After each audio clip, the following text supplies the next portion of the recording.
Hey everybody, it's Derasia here, doing another video. This one is going to be an update on my health.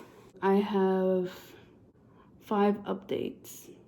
So update number 1 is on the pseudotumor cerebri, or IIH. First, my IIH is in remission as of October 23rd, 2019.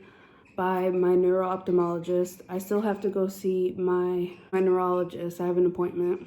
My neuro-ophthalmologist said there's no papilledema behind my eyes, so that's good. Another thing is no more pressure behind my eyes and or head. I wanted to make a video. So on the Diamox, I'm still taking Diamox 250 milligrams a day. We upped it to 3 times a day instead of 2 times a day because my insurance won't cover the fast release or whatever it's called.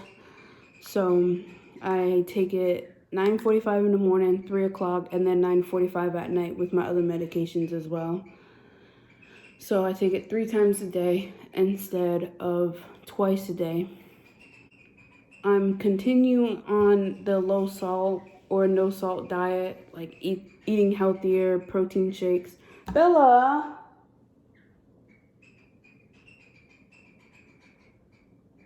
Anyways, you're probably gonna do that through the whole thing. Anyway, I'm eating healthier, trying to replace the salt with something else instead of having salt, because somehow, some way for me, that helps having no salt. I don't have any salt. I use more pepper than salt to replace the salt in the food that I eat.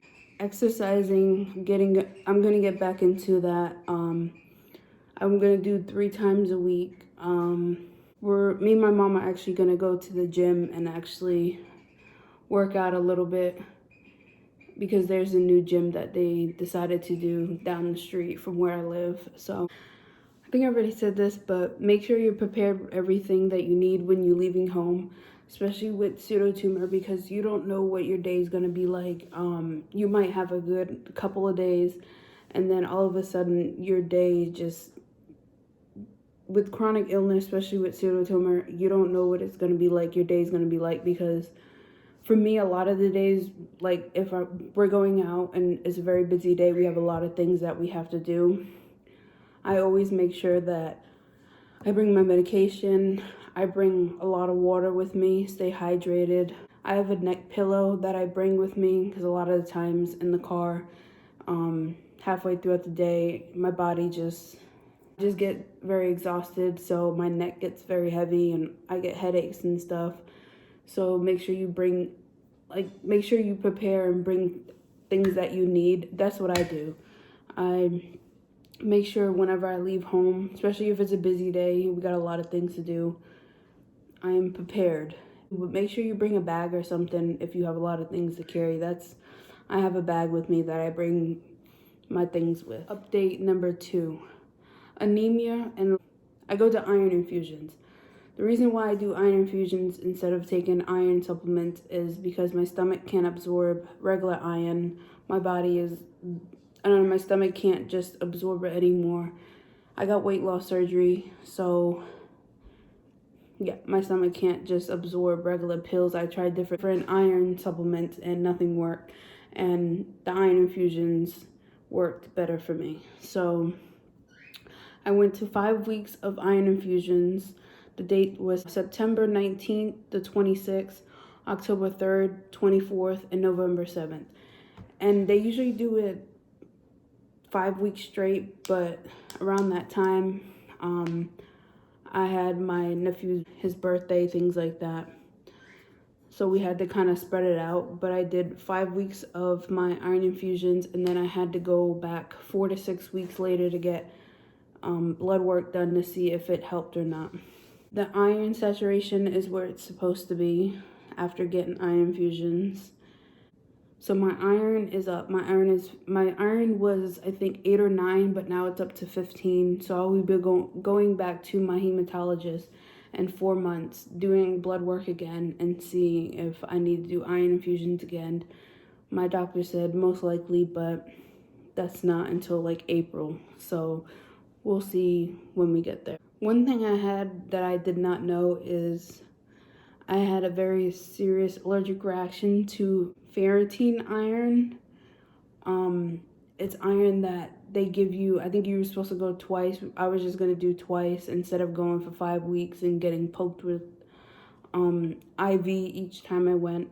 But I'm severely allergic to that iron, whatever they put in it, so I can't have that iron.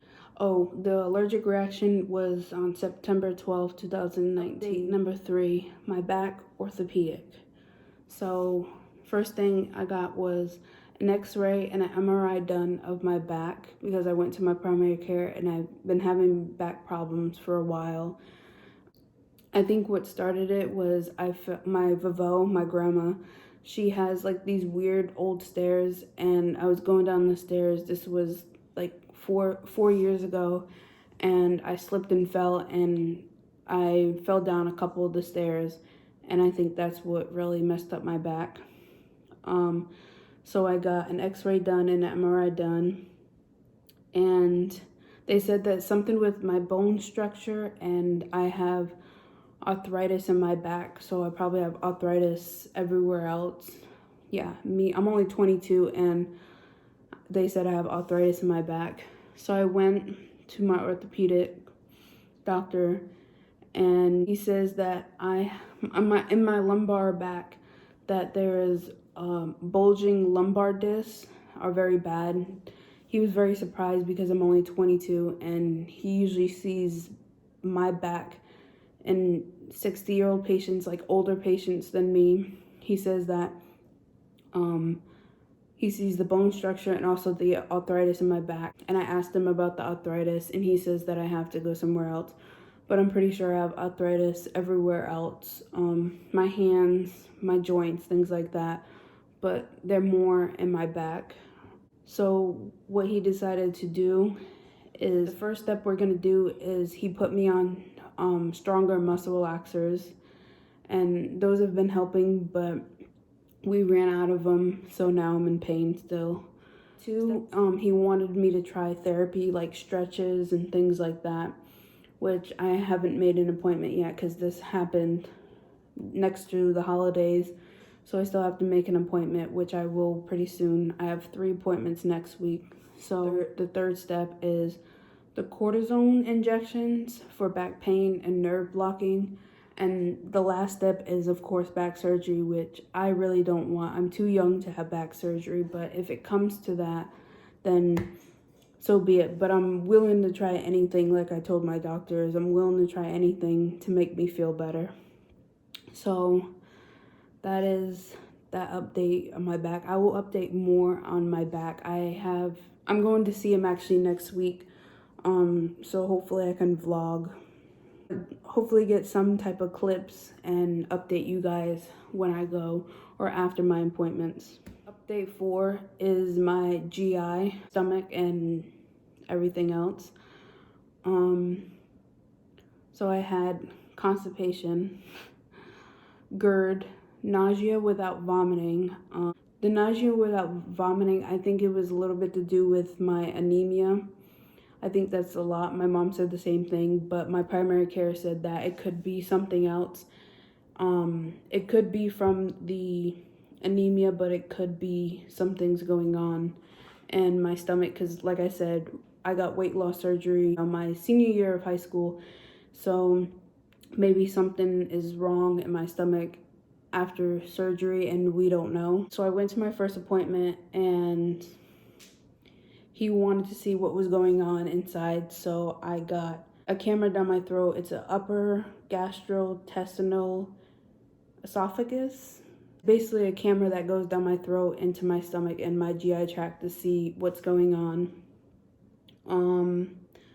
He said that he took a sample, like a little sample to test it and see what's going on. I haven't been back to see him. I'm going to make an appointment. I have a lot of appointments to make. He wants to see me back 4 to 6 weeks, and just the holidays and everything, but I will be making more appointments. It's just,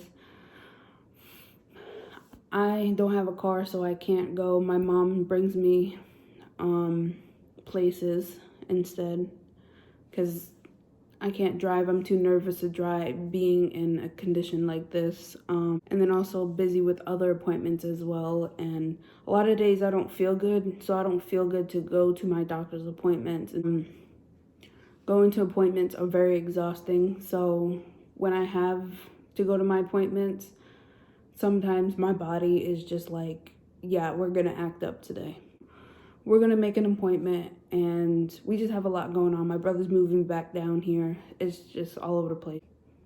I will update you guys on that as well. My last update is like the passing out, blacking out, like tunnel vision. For me, I don't know what's really going on with that. I asked my neuro-ophthalmologist, and he said to go back to my neurologist and talk to him about that.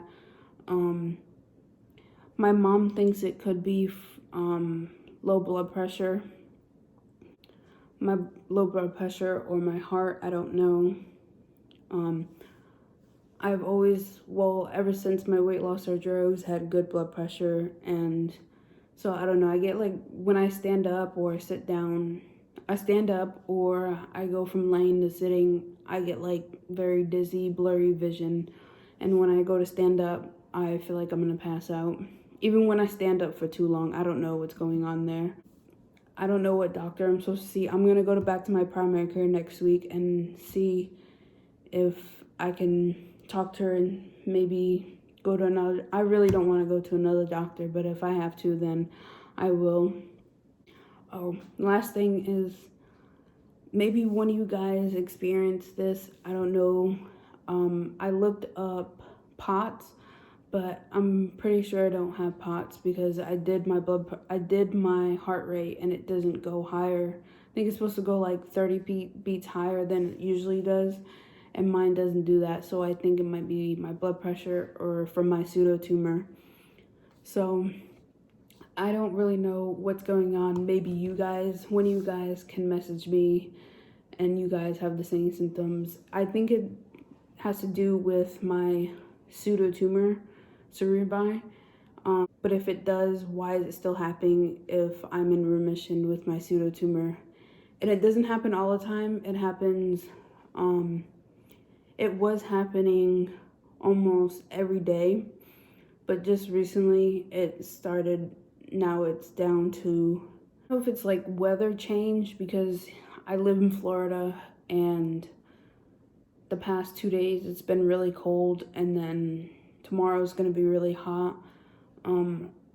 Also, I don't do really good with like weather change. My body has a hard time fluctuating between those two. I don't know, it happened twice where I almost felt like I was gonna pass out and I had to sit down and, you know, kind of recover for a couple of seconds, and then I was fine. It happened at bingo when I went up to Massachusetts, and it's really cold up there.